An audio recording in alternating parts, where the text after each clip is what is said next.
Another day, another basketball stories na naman ang pagkikwentuhan natin. At ngayon nga ay ang pag-uusapan natin ang balitang trade sa pagitan ng Los Angeles Lakers at Phoenix Suns. At ang balitang natapos nga daw agad ang trade ng Golden State Warriors.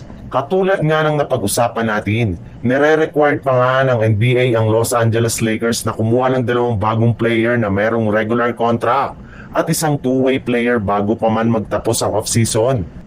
Kaya expected na nga nagagawa pa ang front office ng Lakers ng ilang mga malalaking move sa mga susunod na araw.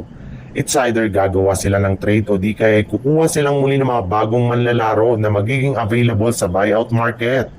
At isa nga sa mga naibalitang player na target nilang makuha ay ang center ng Portland Trail Blazer na si Robert Williams III na kasalukuyang available ngayon sa trade market.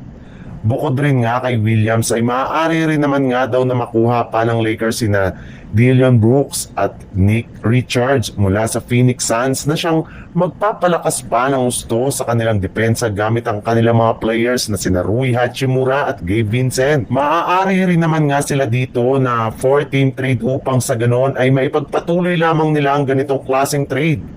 Sa ibang balita naman, napakadali nga na kumalat sa internet ang balita na sinusubukan nga daw ng Golden State Warriors na makipagnegosasyon sa Sacramento Kings patungkol kay Jonathan Kuminga.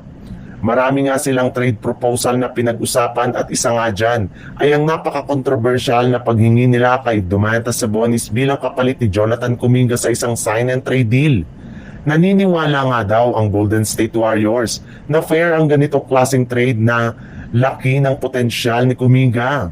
Malaki rin naman nga ang trade value nito ngayon matapos siyang magkaroon ng magandang performance last season bago siya magtamo ng injury.